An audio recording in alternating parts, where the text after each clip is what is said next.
You've been putting chia seeds in your smoothies, your puddings, your overnight oats. But there's another seed that's been used for centuries across Asia and the Middle East, with more fiber, more calcium, and almost zero recognition in Western health circles. Today we examine both side by side and let the evidence decide. Quick note before we start. This video is for informational purposes only and does not constitute medical advice. Always consult your healthcare provider before making significant changes to your diet, especially if you have a medical condition or take medication. Welcome to Ingredient Verdict, where we examine one ingredient at a time, no hype, just the evidence. Chia seeds have become one of the most popular superfoods in the world. Basil seeds are almost unknown outside South and Southeast Asia and the Middle East, despite having been consumed there for centuries. That gap between reputation and reality is exactly what we're here to examine. Let's start with what they actually are. Chia seeds come from Salvia hispanica, a flowering plant native to Mexico and Guatemala. They were a staple food of the Aztec and Mayan civilizations, used for energy and endurance. Today they're one of the most widely consumed superfoods globally. Basil seeds come from Ocimum basilicum, the same plant as culinary basil, but a different variety cultivated specifically for its seeds rather than its leaves. They're known by several names depending on the region: sabja seeds in India, tuk maria in parts of the Middle East, and faluda seeds in South Asian cuisine where they're commonly used in drinks and desserts. They've been used in traditional Ayurvedic medicine for centuries. One of the most immediately noticeable differences between the two is how they behave in liquid. Chia seeds absorb water slowly, typically taking 20 to 30 minutes to fully hydrate and form the gel-like consistency familiar from chia pudding. The gel forms around the outside of the seed while the seed itself remains intact inside. Basil seeds are dramatically faster. They swell within 2 to 5 minutes of contact with water, forming a thick transparent gel layer around a dark center. The resulting texture is slightly different from chia. The gel coating is more pronounced and the seed inside remains more distinct.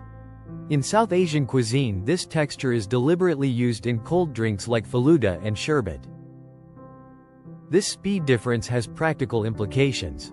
Basil seeds are ready almost immediately, making them more convenient for drinks and quick preparations.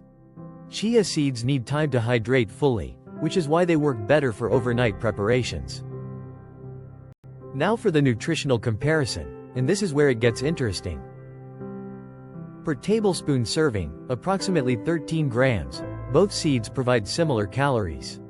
Chia seeds contain around 69 calories per tablespoon, basil seeds around 60. Fiber is where basil seeds pull ahead. Basil seeds provide approximately 7 grams of fiber per tablespoon compared to around 5 grams for chia seeds.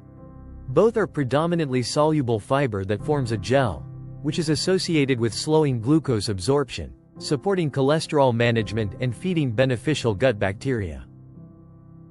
Calcium is another area where basil seeds stand out. A tablespoon of basil seeds provides around 185 milligrams of calcium compared to approximately 66 milligrams in chia seeds.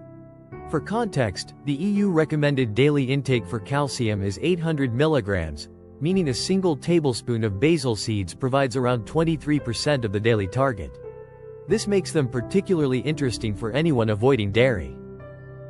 Omega-3 fatty acids are where chia seeds have a clear advantage. Chia provides approximately 2,100 milligrams of ALA omega-3 per tablespoon compared to around 1,240 milligrams in basil seeds.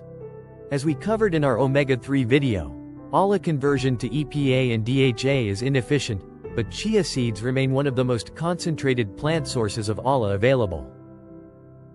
Protein content is broadly similar between the two, with both providing around 2 grams per tablespoon. Magnesium is worth noting. Chia seeds provide meaningful amounts per serving, which, given the widespread magnesium deficiency we covered in our magnesium video, makes them a genuinely useful food source of this mineral. Both seeds are also rich in polyphenols and antioxidants, though the specific compounds differ between them. Both seeds have meaningful implications for gut health. and this is an area where the fiber content really matters. The soluble fiber in both chia and basil seeds acts as a prebiotic, feeding beneficial gut bacteria rather than being digested directly. This supports microbiome diversity, which research increasingly links to broader health outcomes beyond digestion. The gel-forming property of both seeds also slows gastric emptying, meaning food moves more slowly through the digestive system. This is associated with more stable blood sugar levels after meals and a more sustained feeling of fullness. Research on basil seeds specifically has found that consuming 10 grams of basil seeds soaked in water once daily before breakfast may influence appetite hormones. A study found this approach was associated with reduced hunger, though more research is needed to confirm these findings. Chia seeds have their own appetite research. A study found that adding 7 to 14 grams of chia to yogurt helped people consume around 25% less at their next meal. A further analysis found that regular chia consumption was associated with modest reductions in waist circumference even when body weight didn't change significantly. One thing to take into consideration is pesticide residues. Testing of chia seeds in European markets has found pesticide residues including paraquat, an herbicide banned within the EU but still used in some producing countries where chia is grown, including parts of Latin America.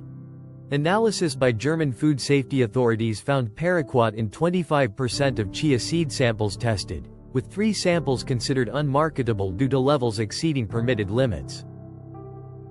For basil seeds, equivalent pesticide testing data is limited, partly because they are less commonly sold in Western markets and have attracted less regulatory scrutiny so far. If pesticide exposure is a concern, choosing certified organic from a reputable brand is the most reliable option for both seeds. It's worth noting that organic certification doesn't guarantee zero residues. Some organic products have been found to contain residues nonetheless, but it significantly reduces the likelihood. One note on preparation worth mentioning: neither chia seeds nor basil seeds need to be ground for nutrients to be properly absorbed, unlike some other seeds. Soaking both in liquid activates their gel-forming properties and improves nutrient availability. For chia seeds this takes 20 to 30 minutes, for basil seeds just 2 to 5 minutes. The soak is a feature, not an inconvenience. So here's our verdict. There is no clear winner here, which is actually the honest answer. For omega-3 content and magnesium, chia seeds are the stronger choice, and one of the best plant-based sources of all available.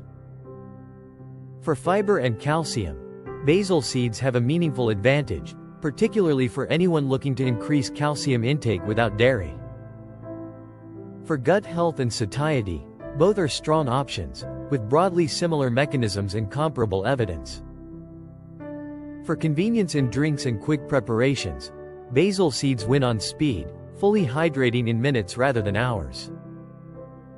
For pesticide awareness, both benefit from choosing certified organic from reputable brands, with more data available on chia than basil seeds currently. The most practical takeaway is that these two seeds complement each other rather than compete.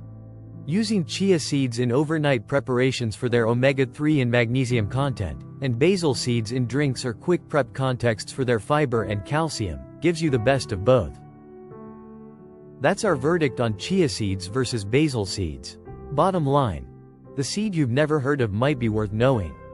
Read the label, not the marketing.